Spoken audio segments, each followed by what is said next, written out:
Near mint condition, the home of collected editions. And check out that eye, that's exactly what we want to see. Woo, look at that panel, baby. And that, as they say, is that.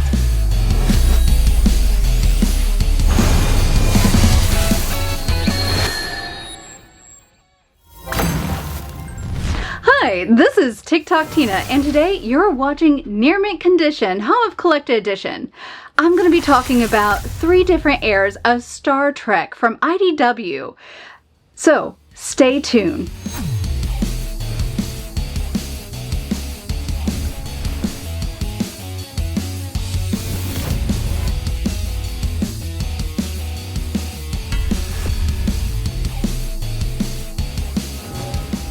And welcome back, everybody.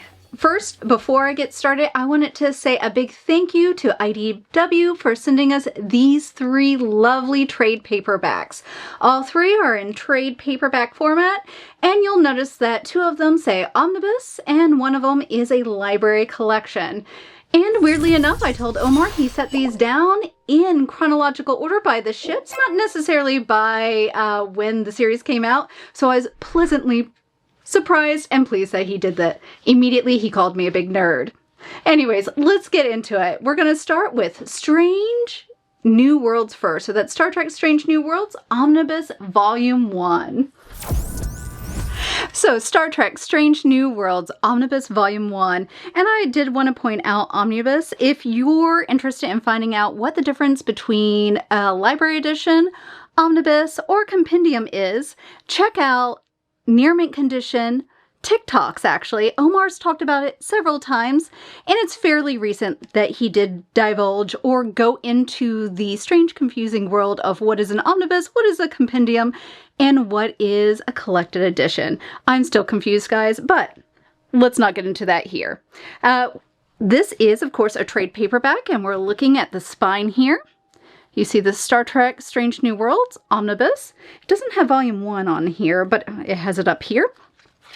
On the back, you can see the ID logo, and it does retail for $24.99. And we get a beautiful picture of NC 1701 Enterprise. So this is the original Enterprise, or at least the ship before James Tiberius Kirk. This is spearheaded by Captain Pike. If you know what happens to poor Captain Pike, you know what happens to poor Captain Pike. I'm not going to talk about that. On the very title page, or the index page, you have Facemaker, the Illyrian Enigma, the Scorpius Run, and Yesterday's Shadow. We see who it's written by, the art, colors, and letters on these wonderful comic books. And we do see that it gives an homage to the original creator, Gene Roddenberry. This is 240 pages of Star Trek goodness. I love these comics. It's nice getting to go back and see some of these entries for Captain Pike that we wouldn't necessarily see in the series, which... Have you guys watched the series yet? I actually have not watched Strange New Worlds. I am actually taking my wife through the adventure of, by original drop, like the Star Trek series. So we haven't yet gotten to Strange New Worlds. I'm not doing it by like chronological order in the Star Trek universe, but rather by chronological order on when the series came out, like TOS. Right now we are at Next Gen, and we're almost to the next series. Well, you could say the next series. They ran concurrently with Voyager and Deep Space Nine. We're going to watch Deep Space Nine next, though. The very first comic kind of gets you settled in with the characters, with his staff. And we see a very familiar character from TOS, which is Spock. So Spock started with Captain Pike before he became the first officer with Captain Kirk. We also meet the elusive Una, or Number One. No spoilers. I do read a lot of Star Trek books, so I know a little bit about her, but this gives you even more information about her character, that she is a unique species that we didn't realize she was. So Star Trek is dealing with, is she a spy? Is she not? It's that very political back and forth that I love Star Trek for. The colors are gorgeous. This is on glossy paper stock, and it does, what I really like about this, it has alternative covers before the series starts, and it has, you know, the original covers, alternatives. Oh, look at that. And by different artists. Look at that ship. That ship is gorgeous. One of my favorite stories in here is and I was not expecting this, sort of a space run while dealing with sort of this big mastermind that's controlling a bunch of these ships to do a space run, or a dragnet, the space run with ships. Loser, of course, gets demolished, while the winner gets acolytes. There is a survivor from a past Starship run with the series, and it ends up joining the crew. And I really don't want to give away too much spoilers, but it's really unique how Captain Pike can work with these alien races, be put into a situation, or these writers write Captain Pike as working with these situations where he comes up with an ideal that is all his own, not something that Captain Kirk or Jean-Luc Picard would do. So you really get a feel for his captain, what Spock had to go for, how his interactions with just being an earlier cadet with Starfleet. And I just love that in the end of this first book, with Strange New Worlds, we get to see the individual covers. So we do get extras in this. So we get the covers, alternatives, you get some character covers, and you have homages back to some of the original TOS designs, more modern painterly covers. I love this series.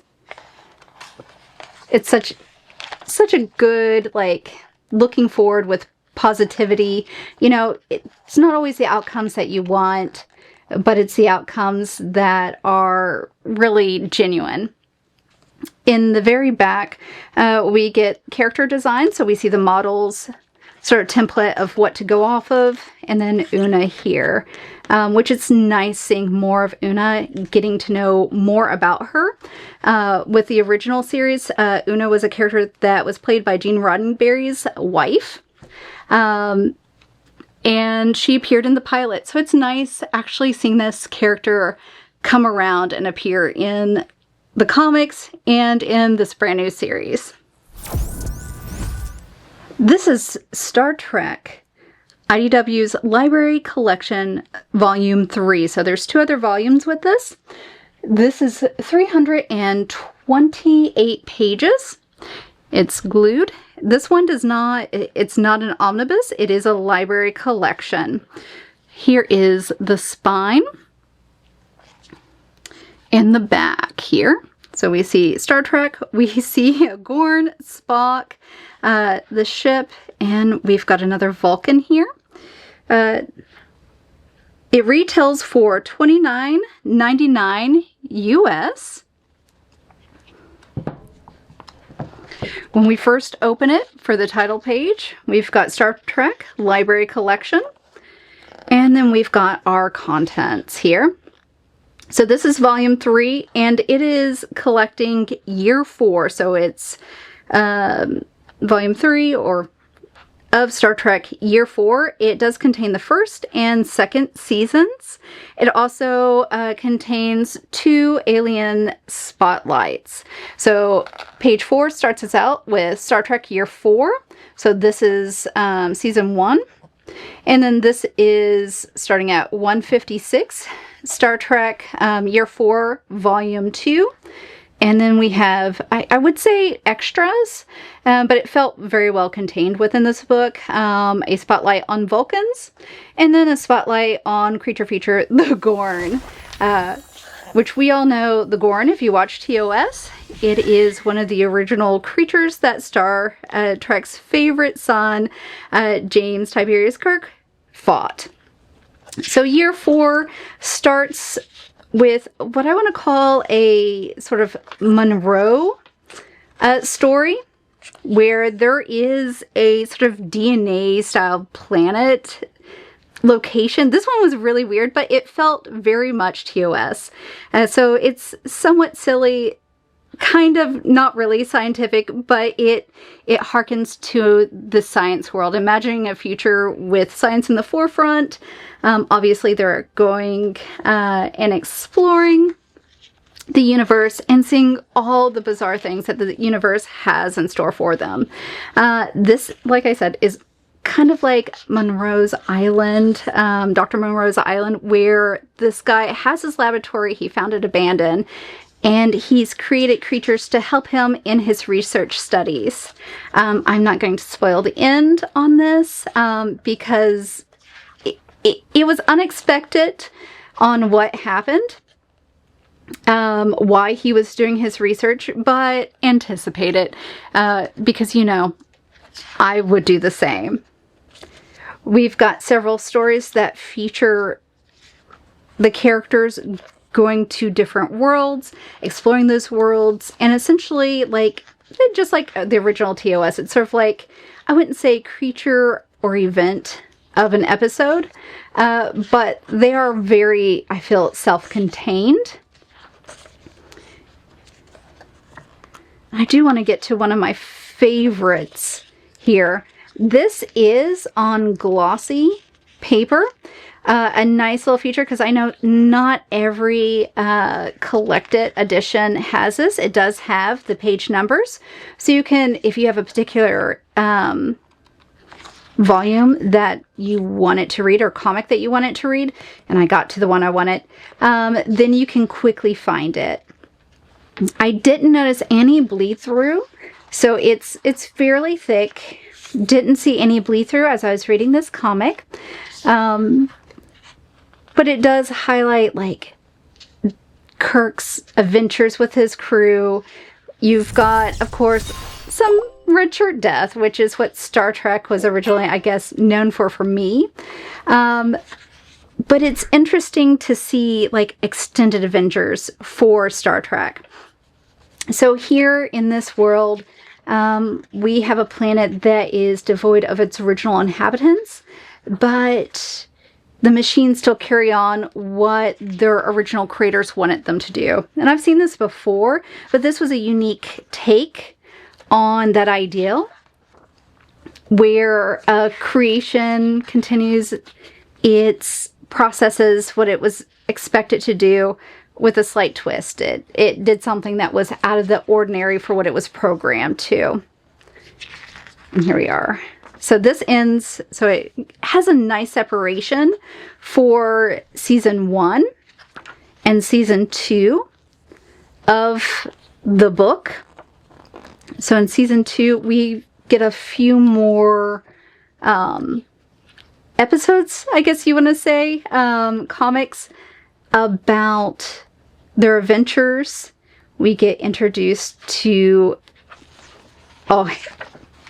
Klingons.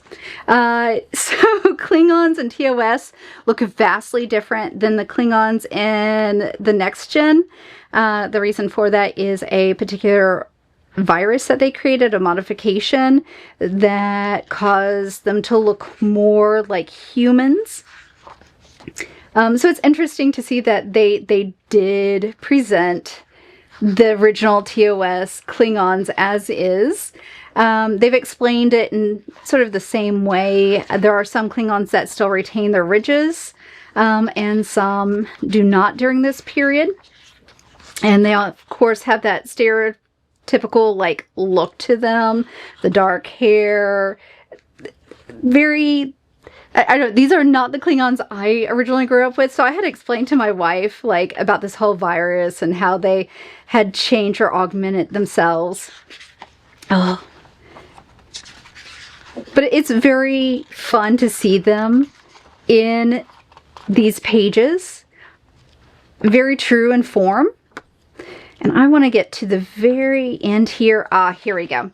So, in the end, we have the creature spotlights. So we have Vulcan spotlight, which really focuses on Spock here. So it goes into depth about Spock, how people find Vulcans interesting, how they are this race that, you know, has certain attributes that certain races find, I don't even say endearing, but something, an aspect to be desired. Emotionless, no fear, which Spock has that duality with him because he is half human. He has to suppress that emotion sometimes, but even he embodies the very Vulcan attitude. And then the last one is the Gorn. The Gorn is another creature, alien race that Kirk fought. And in this one, it does mention that he fought them, but they did release or let one of the Gorn go. And so the Gorn, not to be outdone, are going to help the humans, even if there's misunderstandings and they suffer because of it. So it's nice seeing the Gorn, a cold-blooded race, kind of have their, like, they're not just this creature feature. They're not just this, like, thing to be fought. They actually are intelligent. They have their own way of communicating. And this is, you know, based in TOS. We see the sort of like movie outfits when they're going, and their outfits constantly change through the years. But we see them more in a humane light in the very end. There are no extras at the end. It just basically ends with the Gorn feature. So you get the spotlights, but you don't get alternative covers in the back. Star Trek Picard Omnibus. This contains two different, I guess, stories. It collects a section before Picard and then after the Picard series run. So we have the spine, Star Trek Picard Omnibus, and then the back. So this is the stories of Admiral Picard. This does retail for $24.99 and contains 192 pages from IDW here. So let's get right into it. We see Star Trek Picard Omnibus. We have, of course, the print details with a nice view of the ship and some worlds.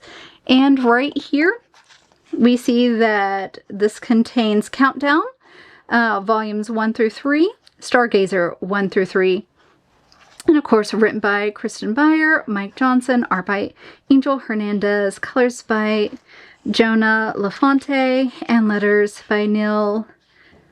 And then, of course, we've got J.D. Metler. We have a cover for Countdown here, and it starts us right off into volume 1. We have a little bit of pre-word here from our Romulans. This is 1 year before. So we meet LaForge.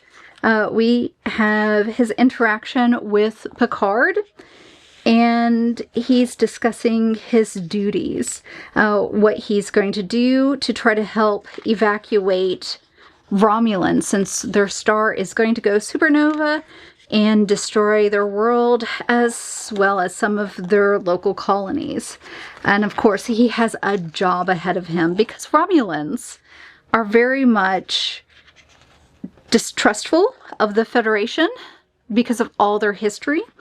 And the Federation, you know, knows that they are towing a fine line with the Romulans.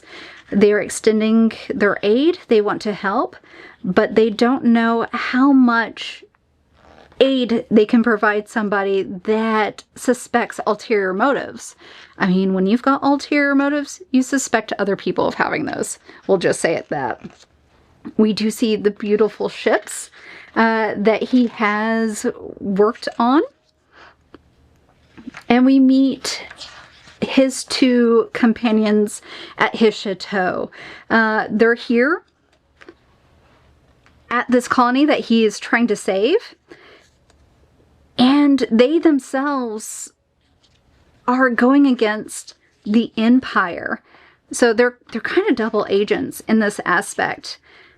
Picard decides to put his trust in these two Romulans, Laris and Zhaban. They are Tal Shiar agents. So they're letting him know right off the bat that they are working within the colony, despite the leader's knowledge, to better the Empire, because that's what they do. They want to further the Empire by any means. And for them, they've decided that working with Picard, despite the governor of this colony, other wishes that she wants to gain control, she only wants to rescue the Romulans, that it's in their best interest to help Picard and not necessarily help the leader of the colony. That way they can rescue not only Romulans, but the people of the original inhabitants of this colony that they've essentially enslaved. So I love the twists and turns, the political maneuvering that's done in this very first section of Countdown. I don't want to spoil too much of this book for you because it's such a good read if you enjoy Picard. It does bring a familiar ship back into play, the Stargazer. If you're familiar with the Stargazer, that's where a young Jean-Luc Picard started his captainhood. He was part of this, basically, the science vessel where he went and explored and got his first toe in to exploring the universe. And again, he meets Romulans, and it's about a decision in this section. A decision that a young Picard made that kind of comes back and haunts him. So Stargazer has a lot of that going on in the next gen, where some of his choices as a young brash captain really do come back and kind of bite you. You think something is closed, that you solved it to the best of your ability, but when you revisit this world, despite your best judgment, despite bargaining with the Romulans, they went behind your back and did what they said they wouldn't. And it's very telling, the character that Picard has written, that he is trusting. Like, he is a very smart character.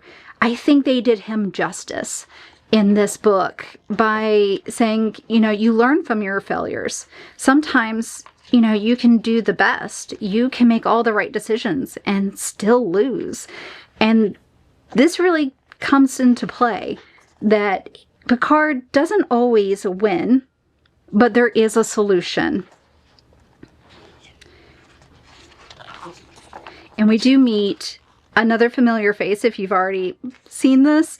As I flip through, we do meet 7 of 9. She is no longer in a Starfleet uniform, but she's finding her own path. And of course, we see Janeway.